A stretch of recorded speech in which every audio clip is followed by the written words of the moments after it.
Hey guys, it's Melanie. Welcome back. Hope you're having a fantastic day. This is actually the second candle review that I am posting today. If you missed it a little bit earlier, I shared my thoughts on the Kringle Reserve Ginger Peach fragrance.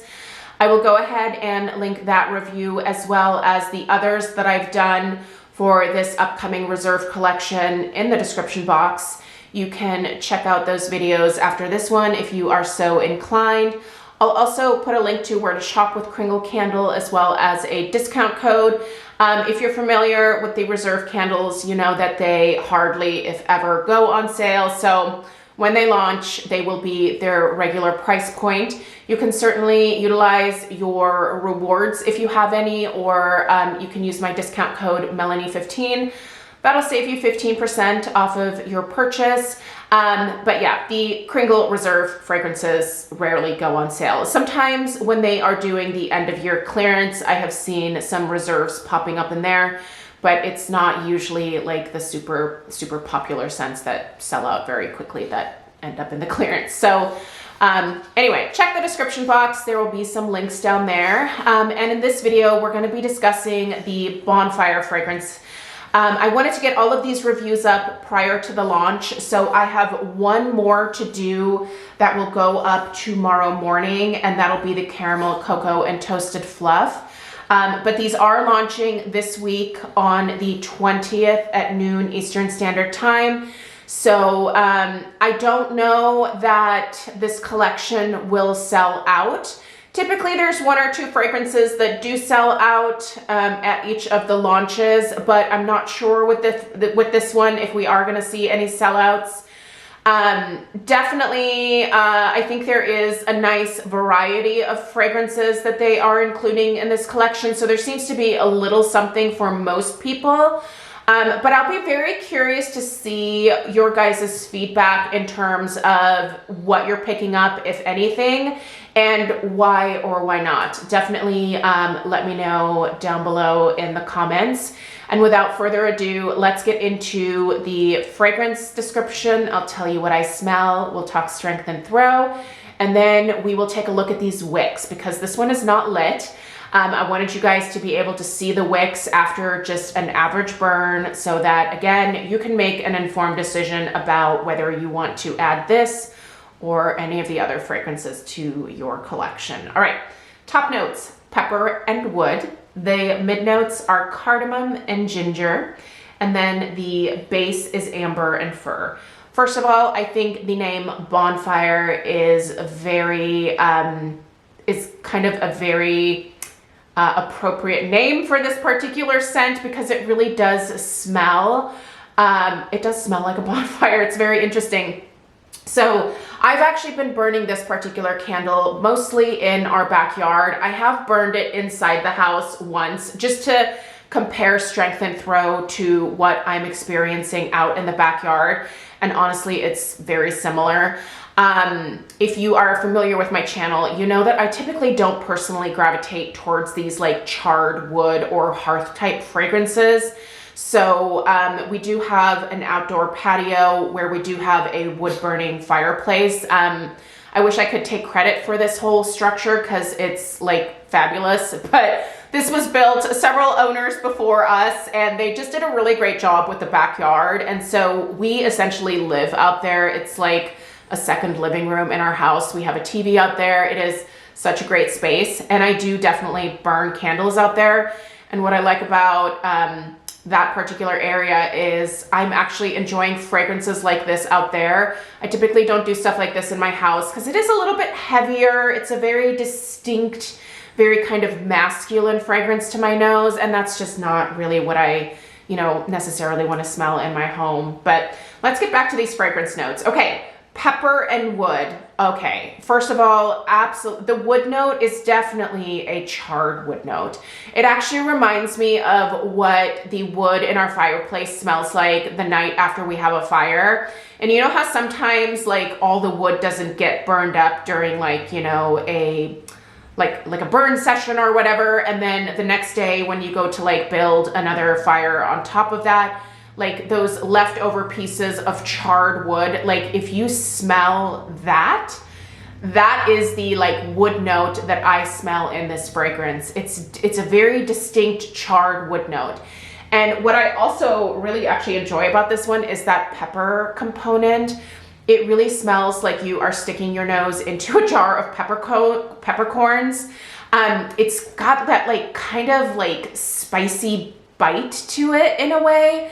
It's really interesting. But at the same time, this also comes across, even though it's kind of spicy and peppery, it also comes across as like a perfumey cologne scent at the same time. So I'm just gonna kind of skip over these mid notes of cardamom and ginger. I don't really smell them when I have this lit, so I'm just gonna ignore those. But you guys, the amber here is so lovely. I love amber in personal fragrance, so whenever I see a perfume has like an amber note in it, I'm always immediately drawn to wanting to smell it. And amber is lovely because I think it's a wonderful, almost unisex type of fragrance. But I feel like the amber in here is, because of that like charred wood note, it makes the amber smell a little bit more on the masculine end, if you will. So this is a very cologne-y, charred wood, spicy type of fragrance to my nose. It's really interesting. To me, this makes a little bit, I can see why they chose it for a summer collection because I know a lot of people have bonfires in the summer, but I think of bonfires as more of a thing to do in the fall and in the winter, maybe not so much in the winter, but definitely in the fall. I know that at Craig's family's farm, they usually do a big bonfire a little bit into the like early fall, just to burn up, you know, weeds and stuff and, you know, shrubs that they tear out from around the property. And it's usually like this kind of big event for them where everybody goes out there and they just light this thing up and it's a massive blazing fire. So yeah, for us, that's more of like a fall activity, but I can see where this also makes sense in a summer collection for sure. But listen, if you like these normally like more masculine, charred wood, borderline cologne-y, perfumey types of scents, I think you're really gonna enjoy this one. The Strength and Throw also, you guys, this is actually one of like the stronger performing 2-wick reserve candles that I have personally experienced. The throw and strength of this one is darn near an 8, if not just like a solid 8 during most burns. And that is both inside the house as well as in the backyard. It's really potent, you guys. Our neighbors, our houses aren't super close together in this particular neighborhood. Our neighborhood was built in like the early 2000s where they still thought to leave at least a little bit of room between the homes.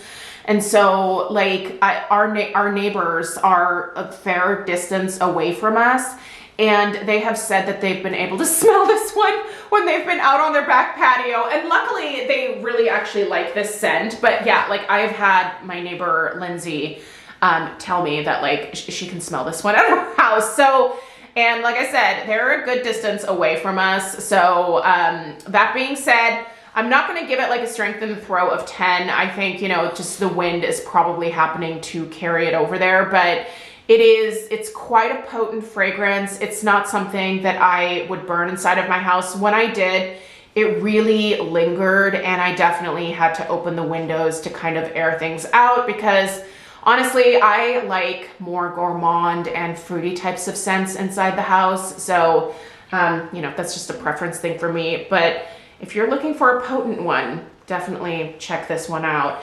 Now, I'm gonna go ahead and get Alf off my lap here so that I can, come on buddy, you gotta let mama get up. So that I can show you guys these wicks. I actually don't have this one lit because I want you to really be able to see these wicks. I think this is going to determine whether some people are gonna purchase these or not. So I want you to be abundantly aware of what you're getting here. Do you see those big mushroom tops? They are massive. These are not the types of wicks that I'm used to from Kringle. I'm not sure what's going on with these, but you can see how big they get. And this is after I think I let this one go for 4 hours the last time that I burned it. So I would say that's almost 2 hours too long. These, I would say if you're burning them indoors, give them a limit of about 2.5 hours. I don't even know that I would say go to 3 hours. There's just I don't know what it is. I know that when it comes to creating candles, just because I've done this with Kringle candle now with my collab candle, I know that it definitely requires a lot of tweaking. If you change the oil concentrations, you potentially have to change the wicks. If you adjust anything, like there's just a lot in play. And so I'm wondering if maybe it was a little bit difficult to find the right wicks for the formulations this go around, because the grilled PB&J also did that to me. And while it doesn't get like sooty per se, there are definite black puffs of smoke that come off the wicks, and I don't personally, sorry, there we go, focus on that. I don't personally love that, especially inside the house. So yeah, if you also are concerned about that smoking from the wicks, I would say this might be one worth skipping. Now, I've been trimming the wicks super short. I mean, they're almost nubbins, because you can see you have to go quite low to get beyond that mushroom top. So I trim right below that mushroom top there, which leaves me with just enough to be able to relight the candle. And then after another, 3-4 hour burn, I'm left with these wicks again. So there's some different wicks. So I hope that we don't see more of these in the reserve line. At least for me personally, I don't love these types of wicks. But the other fragrances that I've reviewed, the Heartwood, the wicks have been fine. The Merlot, the wicks have been fine. The review that I am sharing tomorrow, the wicks have been fine. So it's really just the Bonfire and the PB&J that I would suggest looking out for. So anyway, that's what I have for you guys today. Let me know if you have any questions at all. I'll try to get them answered prior to the launch. So just let me know down in the comments. Check out the description box for the links to all the other reviews. I appreciate you guys being here, and give this video a thumbs up if you found it helpful. Subscribe if you are new, and I'll see you in the next one. Take care. Toodaloo.